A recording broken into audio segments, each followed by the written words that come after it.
Hello, I'm David Breeden. I'm the Senior Minister at First Unitarian Society of Minneapolis, a historically humanist congregation. This is Coffee and Wisdom, and this week we are looking at skepticism and, well, naive optimism and those kinds of ideas. And to start, let's think about a question. What do many universities, the CIA, and the ancient secret order of the Knights Templar all have in common? And the answer is their motto, Veritas Liberabit Vos. The truth sets or will set us free. Why are they all saying this? And do they all mean the same thing? I think that's an interesting question. Well, the truth shall make you free originates in the Gospel of John 8:32. Yesterday, I discussed a little bit of the context of that, and specifically, this is taken out of context and purportedly, these are the words of Jesus, who is talking about sin and the way to get out of sin. So, is this a movable idea and are we able to cherry pick it and take it out of the context? Is indeed one of the questions that we need to answer. Whose truth is one question? And what is free is another question. And yes, there are all kinds of assumptions built into something that sounds at first fairly profound, doesn't it? Well, so let's think for a moment about this idea of truth. I would distinguish truth and fact. In my mind, anyway, and I think some philosophers agree with me, there is a difference between truth and fact. A truth cannot be seen. Justice, for example, is abstract. Yes, there are examples of justice, but actually, as a truth, you can't put your finger on it. It is a concept. On the other hand, a fact can be seen, or it can at least be measured. Gravity, for example, we don't actually see it, but we can measure it. And so the difference between a truth and a fact has to do with how abstract it is and how measurable it is. So my conclusion on that is that truth is socially constructed and a fact is universal. Universal is a problematic word, just as truth and fact, but you get the idea. Truth is different in different social contexts, but fact is something that can be measured anywhere on the planet. That's probably where we want to go with that anyway. The foundational idea to talk about what truth is and the way that we talk about it nowadays comes from Friedrich Nietzsche, 1844 to 1900. So often in philosophy, Nietzsche was the first to think of ideas that would become whole fields of philosophy later in the 20th and then now in the 21st centuries. What I want to refer to today is On Truth and Lies in a Non-Moral Sense.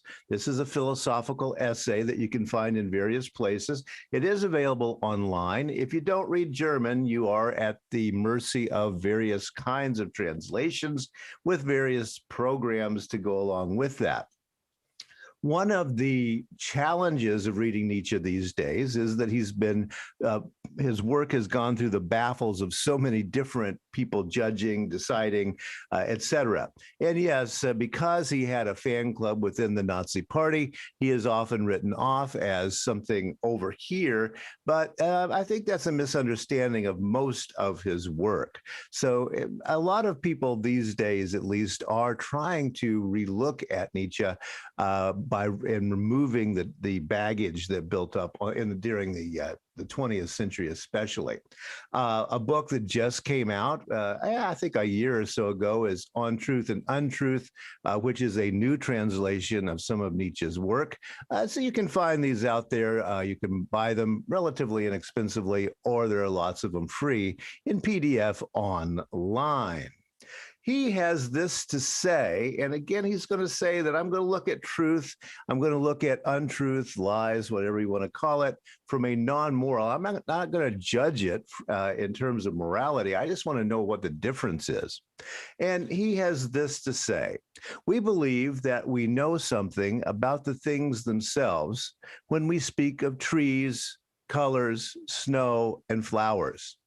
And yet we possess nothing but metaphors for things, metaphors which correspond in no way to the original entities. All right. Are you with me so far? And again, this is a very early articulation of something that becomes very important in 20th and continues to be important in 21st century philosophy. We believe that we know something about things themselves. That would be those proper nouns out there, or those nouns out there, when we speak of trees, colors, snow, and flowers.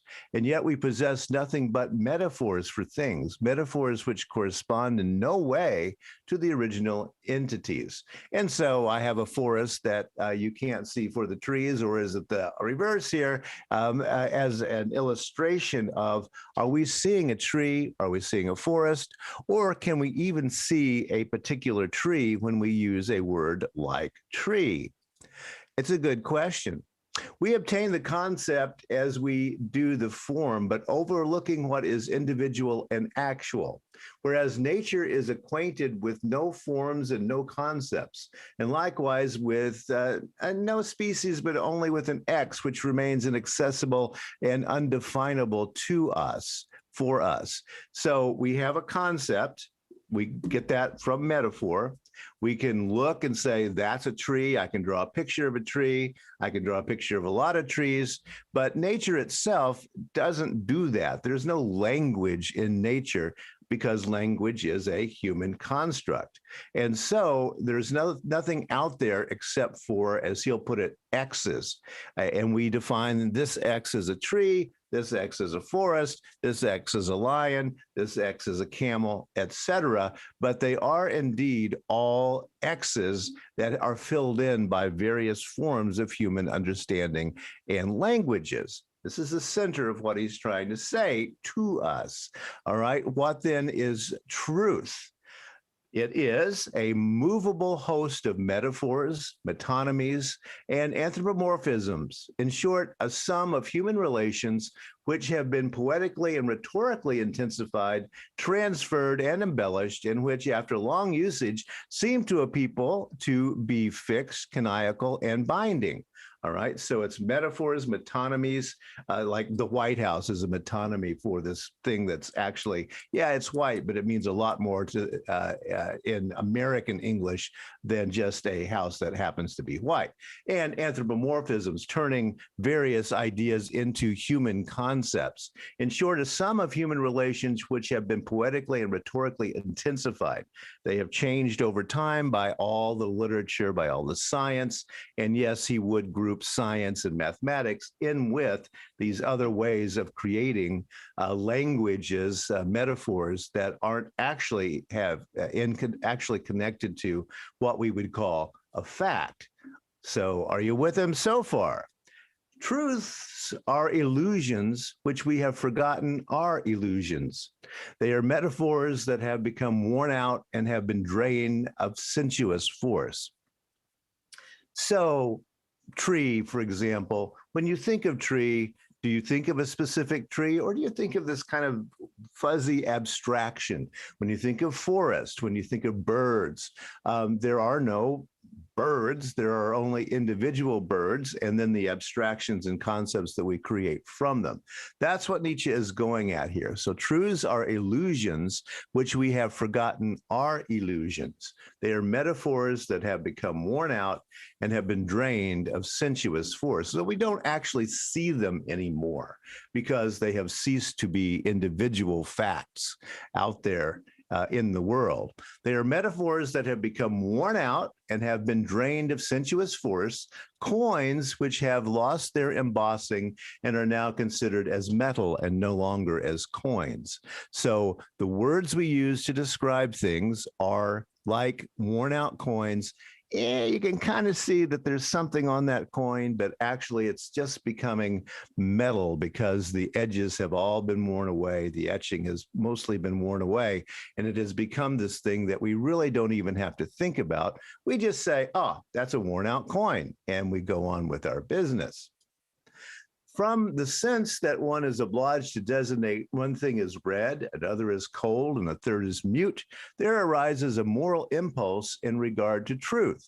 So here we go. We're putting X's on things and saying that's red, that's cold. Notice that those are complete abstractions, right? That's mute, that's justice, that's democracy. And we can go on and on by naming these X's, right?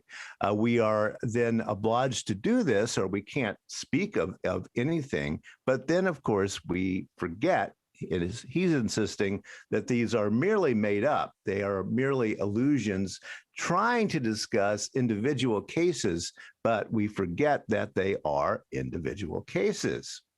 So only by forgetting that he himself is an artistically creative subject does man live with any repose, security, and consistency.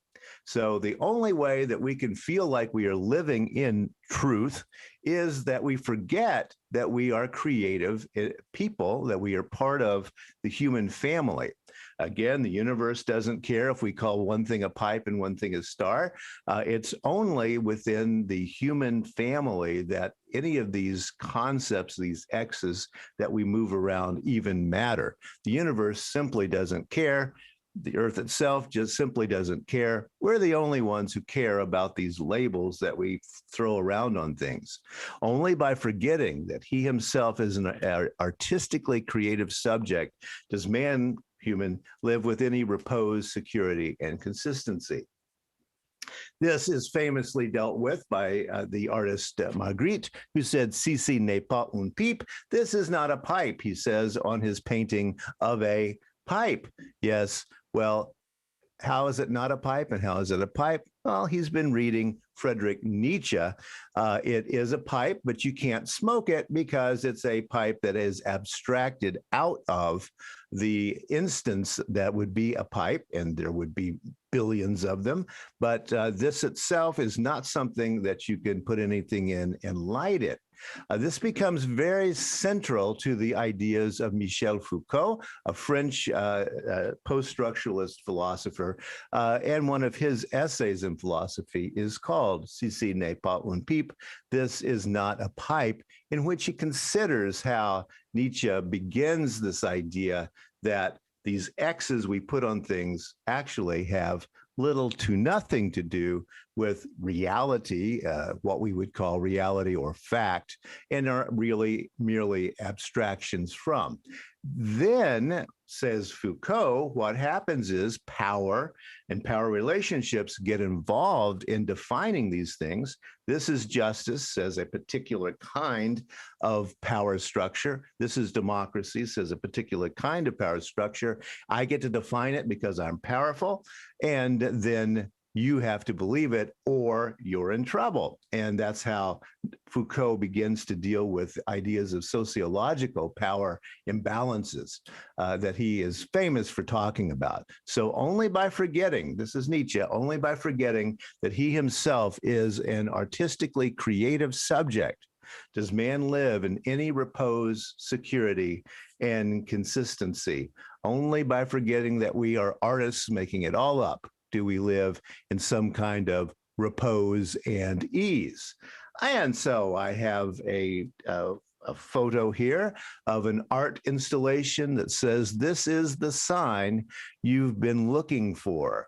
And yes, this particular artist has been reading either Nietzsche and or Foucault and knows exactly that the word sign comes into semiotics and linguistics as a word that we use for these creations, that something that this word was invented to be used after Nietzsche was alive, but that's exactly what he's talking about, symbiotics, that the sign is not actually connected to the real world. But this artist, being a conceptual artist, I think, says this is the sign you've been looking for, because we have various meanings for the word sign, don't we? And that's the challenge of the idea of truth, at least from a formative thinker, Friedrich Nietzsche. And to summarize and remember, he says, truths are illusions which we have forgotten, are illusions. Truths are illusions which we have forgotten, are illusions. When we forget that, then we live in some discomfort, says Nietzsche, and we cease being our creative selves. Well, we'll talk more about that tomorrow and think about how we can be naively optimistic in a world of signs. Thanks a lot for listening. Our theme for the month of April at First Unitarian Society of Minneapolis is becoming, being and becoming as questions of how to be human in a non-human world. Thanks for listening, and I'll be back tomorrow.